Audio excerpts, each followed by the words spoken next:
آج ہم بات کریں گے حضرت آدم علیہ السلام کی دعا کے حوالے سے۔ اس کے بارے میں ایک حدیث ہے جو حاکم میں ہے، جس کی سند ضعیف ہے اور امام ذہبی نے اسے ضعیف قرار دیا ہے۔ اس سے اکثر لوگ 3 عقیدے گھڑنے کی کوشش کرتے ہیں۔ نمبر 1، یہ حدیث ہی ضعیف ہے تو وہ عقیدے ثابت نہیں ہو سکتے۔ اب وہ 3 عقیدے کیا ہیں اور ان کا ٹکراؤ کیا ہے؟ تو پہلا عقیدہ یہ کہ آدم علیہ السلام نے عرش پر لکھا ہوا دیکھا لا الہ الا اللہ محمد الرسول اللہ۔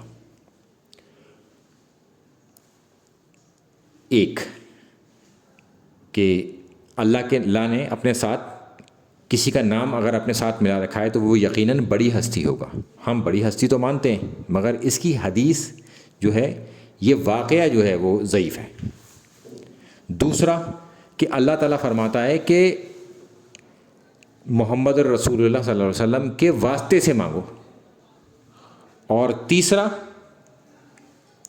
کہ اگر محمد رسول اللہ صلی اللہ علیہ وسلم کو پیدا نہ کرنا ہوتا تو یہ دنیا نہ بناتا۔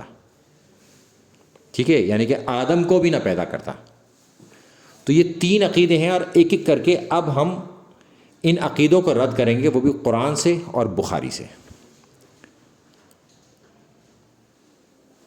تو پہلا ہم جاتے ہیں اب اس کے متن کی طرف کہ اس حدیث کی سند تو ضعیف ہے ہی ہے، اب اس کا متن بھی کمزور ہے۔ اور متن کمزور کیوں ہے؟ کہ وہ قرآن میں چیپٹر 7 آیت نمبر 23 میں اللہ تعالیٰ فرماتا ہے کہ آدم علیہ السلام کی دعا بتاتا ہے کہ انہوں نے دعا کیا کی تھی، اور وہاں کیا ذکر ہے کہ انہوں نے محمد الرسول اللہ صلی اللہ علیہ وسلم کا نام لکھا ہوا دیکھا عرش پر، اور یہاں پر اللہ تعالیٰ نے دعا بتائی۔ تو یہ متن سے متن بھی ٹکرا گیا، یعنی کہ اس کا متن بھی کمزور ہے۔ کہ اللہ تعالیٰ فرماتا ہے دونوں بول اٹھے اے رب، ہم نے اپنے اوپر ستم کیا، اب اگر تو نے ہم سے درگزر نہ فرمایا اور رحم نہ کیا تو یقیناً ہم تباہ ہو جائیں گے۔ یہ ہے آدم علیہ السلام کی دعا۔ اس کا عربی متن میں نے اوپر لگا رکھا ہے، وہ بھی آپ پڑھنا چاہیں تو پڑھ سکتے ہیں۔ یہ زبردست دعا ہے، تو اپنے استغفار کے لیے دعا بھی پڑھ سکتے ہیں، اور یہ ٹکراؤ ہے اس حدیث کے متن کے ساتھ بھی۔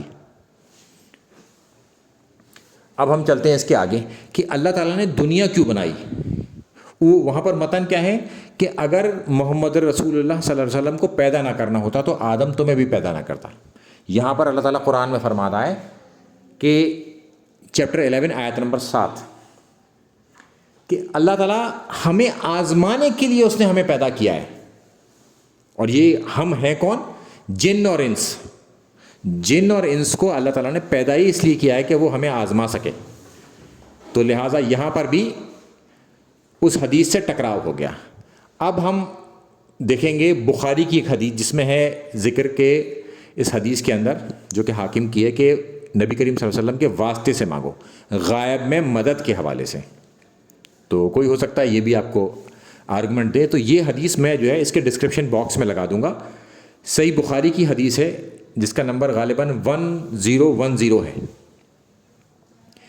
کہ جب اللہ کے رسول صلی اللہ علیہ وسلم کی وفات کے بعد حضرت عمر رضی اللہ تعالیٰ عنہ کے دور میں جب قحط پڑا، سوکھا پڑا، تو انہوں نے ان کے چچا کو بلایا، حضرت عباس کو، دعا کے لیے۔ اور حضرت عمر نے فرمایا کہ یا اللہ، جب حضرت اللہ کے رسول صلی اللہ علیہ وسلم ہم میں موجود تھے تو ہم ان کے واسطے سے دعا کرتے تھے، اور آج وہ ہمارے بیچ میں نہیں ہیں تو ہم ان کے چچا کو لائیں۔ اور بارش کی دعا کی اور بارش ہو گئی۔ تو اس میں 3 چیزیں کامن تھیں۔ جب اللہ کے رسول صلی اللہ علیہ وسلم کے واسطے سے دعا مانگی گئی تھی تب اللہ کے رسول صلی اللہ علیہ وسلم وہاں زندہ موجود تھے، نمبر 1، اور خود بھی دعا مانگ رہے تھے۔ اور یہاں پر بھی حضرت عباس وہاں پر زندہ موجود تھے فزیکلی اس جگہ پر، اور خود بھی دعا مانگ رہے تھے۔ تو لہٰذا واسطہ بھی اگر آپ دے سکتے ہیں، کسی کا وسیلہ دینا چاہیں، تو اس شخص کا وہاں پر زندہ موجود ہونا اور خود بھی دعا مانگنا فزیکلی، یہ ضروری ہے۔ تو لہٰذا اب آپ کو یہ پوری بات سمجھ میں آ جائے گی کہ یہ پورا واقعہ ہے کیا۔ السلام علیکم ورحمۃ اللہ وبرکاتہ۔